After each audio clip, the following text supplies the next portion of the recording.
Hi, I'm Andy. And I'm Lukas. And first of all, we would like to thank SiteFX to be part of this year's Houdini HIVE. We are incredibly honored to share the stage with all these legends. It's our first speech in front of such a huge crowd, so we are a bit nervous. We are Bureau Klaus Alman. We are a small creative studio specialized in motion design, animation, and VFX based in Cologne, Germany. Our core team consists of 5 3D artists and 1 project manager.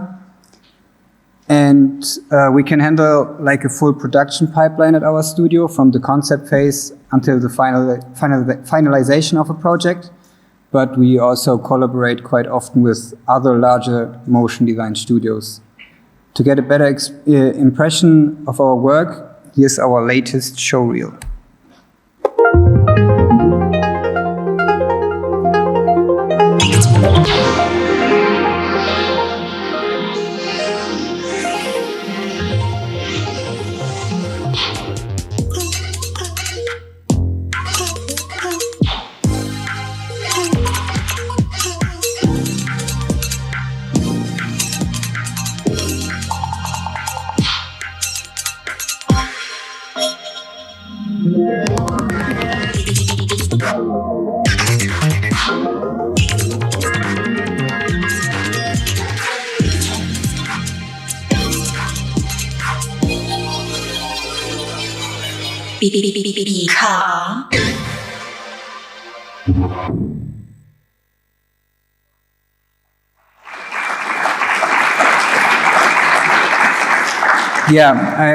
Big shout outs to Parallel People for that amazing sound for that showreel. Thank you very much. The title of our presentation is Copy and Transform. Actually, it's not about that note from Houdini. It's more about copy and transform is for us a good representation of our general process, because we honestly have to say that we tend to copy a lot. To copy stuff around, Houdini is an awesome tool, but you can also transform in different ways. So as you can see, there's a little setup we did for our office renovation where we 3D printed some vessels just for the office to show off. If you copy something in any form, you need to make sure that you change something each iteration for it to become something unique. Copying can be learning from each other and starting from something and try to make it our own. We have to say that the community of Houdini users is great and open to share knowledge, where we gained quite a lot from over the past years. Transforming is about the process of creating something new and maybe unexpected by editing, remixing, and exaggerating. And after some time, and with even more experience, the way of transforming becomes easier, and maybe you end up with your own style and visual language. Oh, sorry. The first thing I want to talk about is a project series called Anomaly. We use this to freely generate some ideas and have R&D in projects. It all involves heavy experimentation and large cache generation. Our latest anomaly is called Conductors, the second one, and it's all about raw materials and raw metals, and it began as a client project, but it ultimately got cancelled during the first stage. So we thought about repurpose the unused R&D and transport it into a standalone film. So this is how this turned out.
Maybe some of those pictures seem familiar to you. Post cancellation from the project, from the client, we thought about that project being taking a bit more abstract and surreal turn. So we also had some text-to-image diffusion to just give us some visual inspiration. Little fun fact, as I was preparing the presentation, I saw that we had used some early web version for Firefly. So I had all these watermarks on those pictures. And I just used generative fill to stamp out of all of those watermarks. So it felt a bit like committing a crime or something.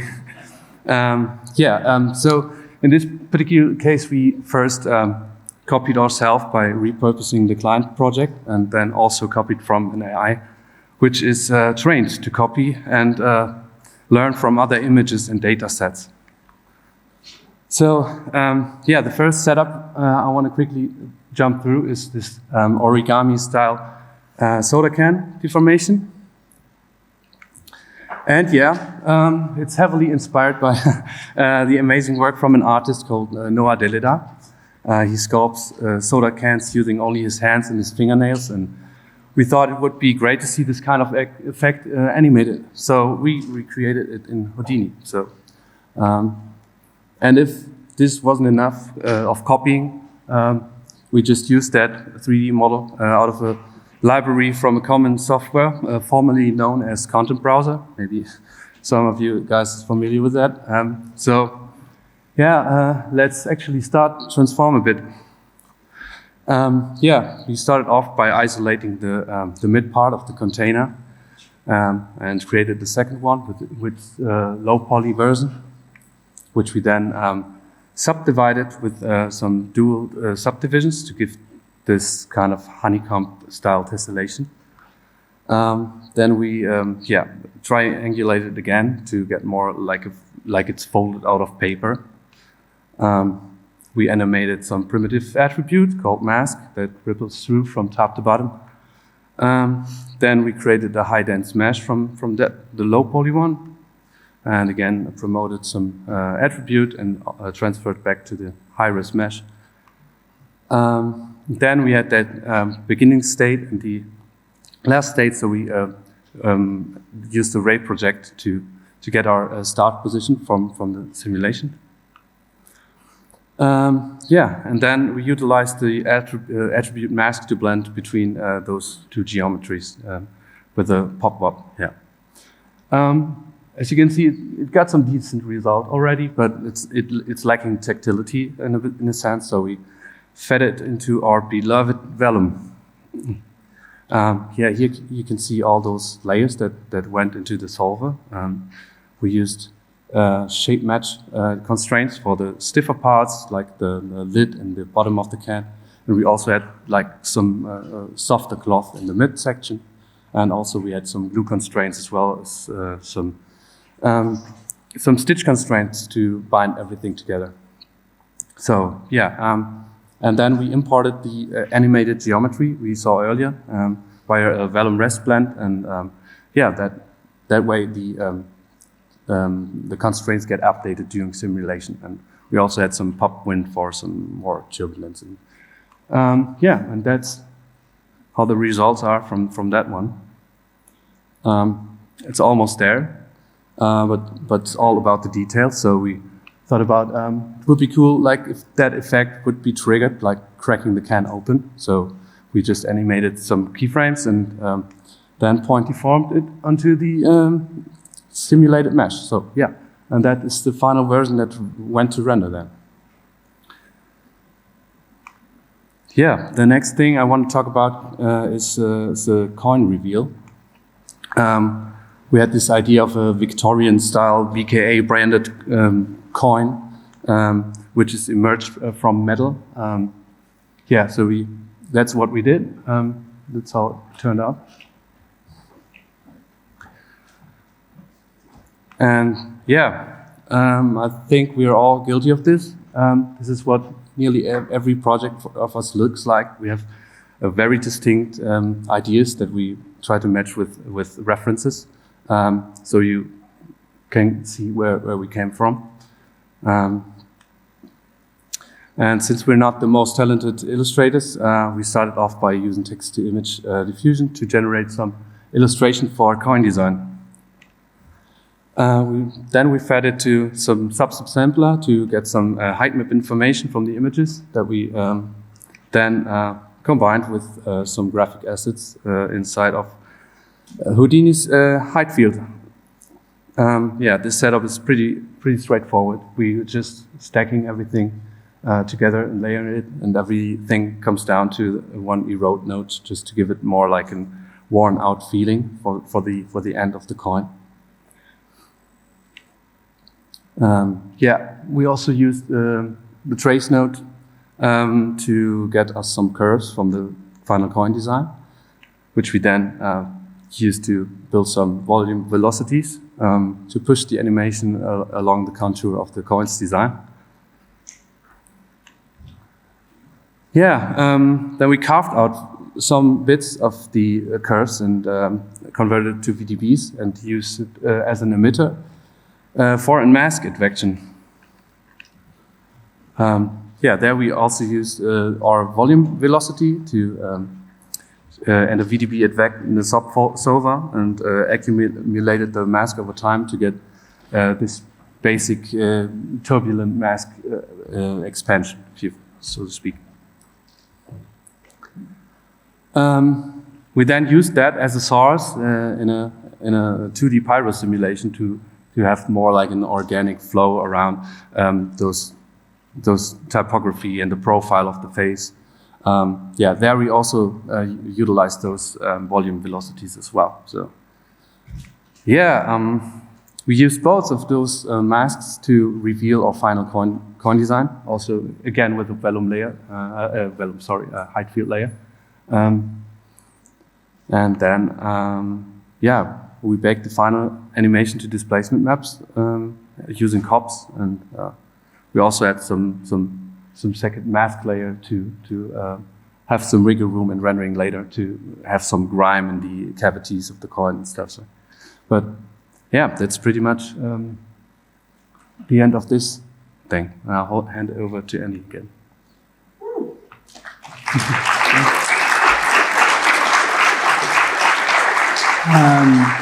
The next effect I want to talk about is Venom Stitch effect. It's an effect we did for a TVC where we collaborate with our friends at Tendril on a TVC for Mercedes GLC. The idea was, basically build the whole car from scratch during this TVC. And in particular, I'm going to talk about one specific shot which features a stitching effect of the seat. Here's the commercial.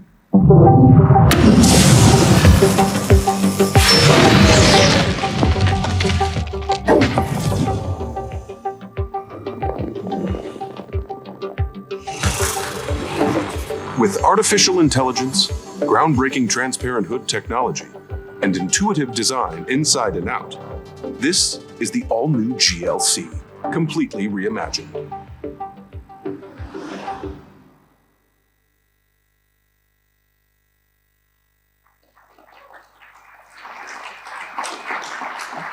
Again, big shout outs to Tendril. It's always nice to work with you. When it comes to a stitching effect, there are so many well-produced effects, and even some of them which are quite old, but always are still good. We see this kind of effect numbers of time, but we wanted to push it even further or transform it a bit more. And also something we might do in some projects is to copying even from ourselves. For example, on this one, we had a project from 2018 where we did a small animation for a football brand called Fortuna Düsseldorf, where we stitched some parts of the jersey together and built it in a way. And we thought maybe we could reuse the setup, but nevertheless use the knowledge from that project. And one of the transformations processes we do quite in every project is to simply adjusting the general idea to the real product. These are some reference images, and yeah, we had to adjust everything in 3D to the real product. And yeah, another transformation process is through trial and error and see what sticks at the end. And yeah, after some hours of days of R&D, we ended up with a setup which was the most promising. At the end, it looks like this. This was the shot which made it to the commercial. Yeah, one of the challenging tasks was to integrate these over-exaggerated stitching together with the dynamic cloth simulation. So yeah, we'll go quick through the setup. To have a decent base, we started to rebuild all the bits and pieces of the backrest, starting with these tiny holes. Then we did a single arc and stored some normal direction to use them later for pulling the yarn into its final place. The arc was also transformed along an attribute, remodeled the basic shape of the fold, add one tile, and combined everything together in multiple copy and transfer nodes. Then we extracted the curves from the seed, and we fit the geo to the actual shape of the seed. And for that, we deformed the prepared geo with a pass deform to get the rest position. And with a simple bend, we bent the geo up, and so we had the start position. Then it was time to prepare the simulation. We isolated the curves from the start and the end position and selected the endpoints of the start position with the group range node and mix it together with the end position of the rest position curves to bridge the gap between the two states. Then we animated a mask from geometry attribute by scaling up a simple sphere. And this will trigger our simulation later. Inside a point warp, the endpoints are getting multiplied over the distance. The mask attribute travels down the primitives number. The distance of the animation was quite high to fill the gap between the start and the end position.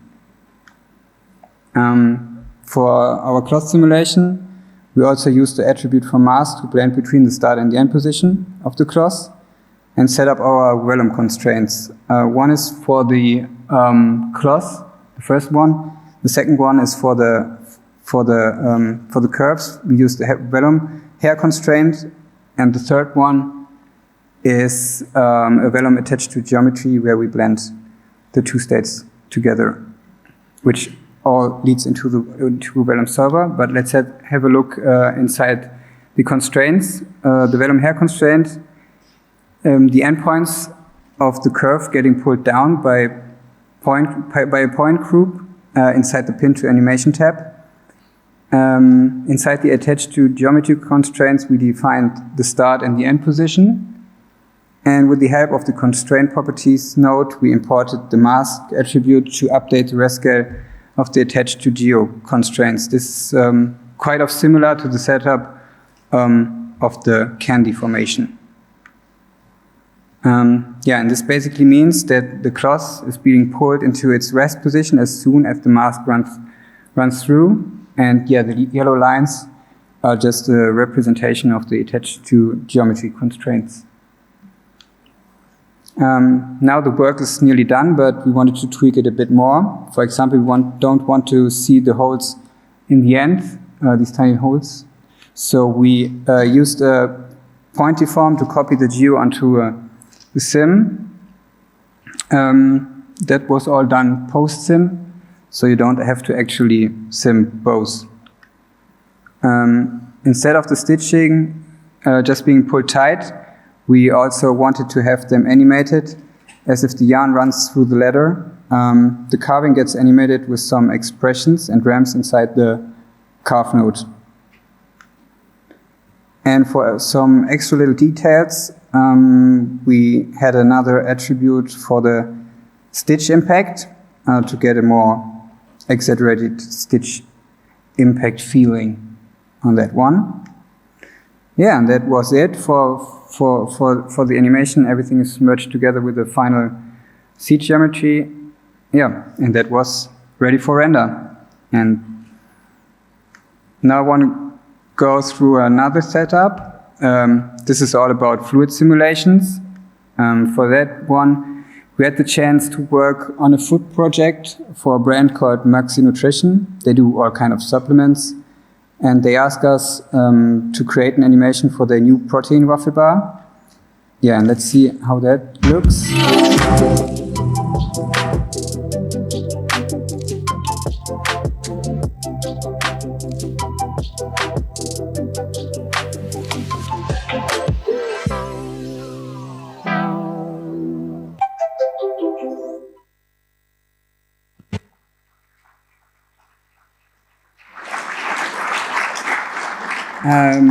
Yeah, because we knew on this project we don't had a big budget. It was quite low, and the deadline was only 3 weeks. But we wanted to have a food-related project for our portfolio. So yeah, we took the challenge.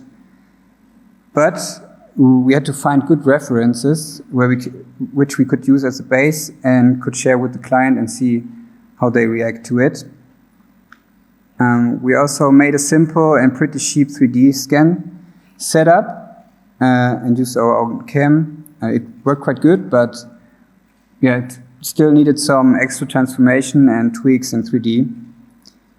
For example, we scanned the protein bar and some ingredients to have some solid props to start off with.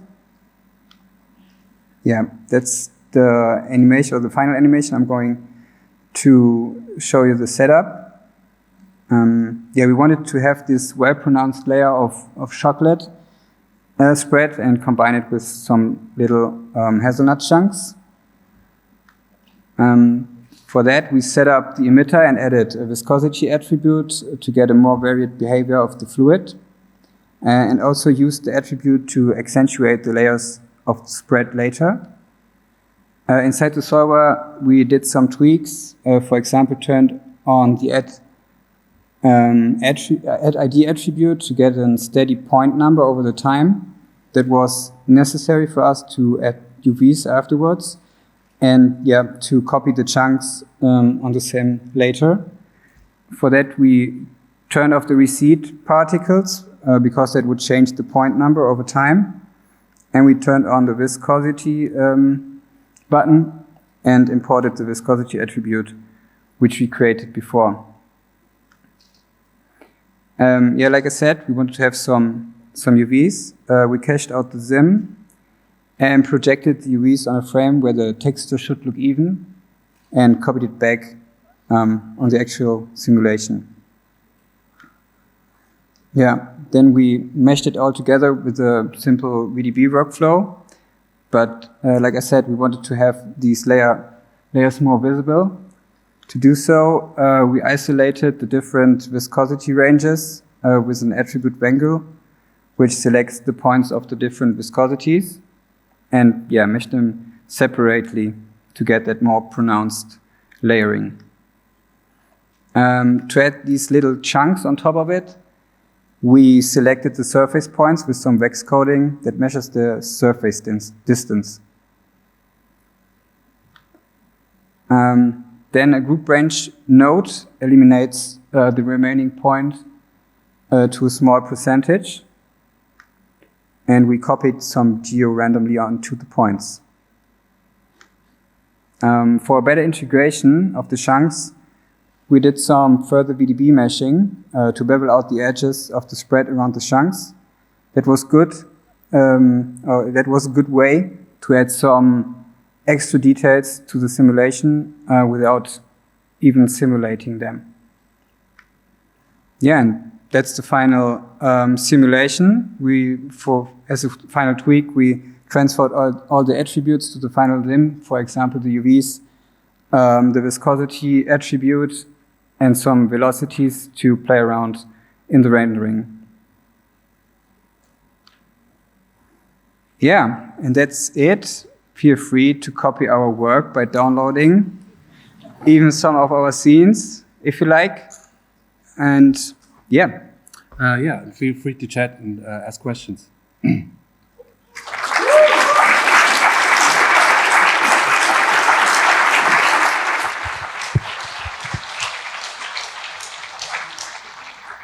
Nice, Lukas and Andy. Questions?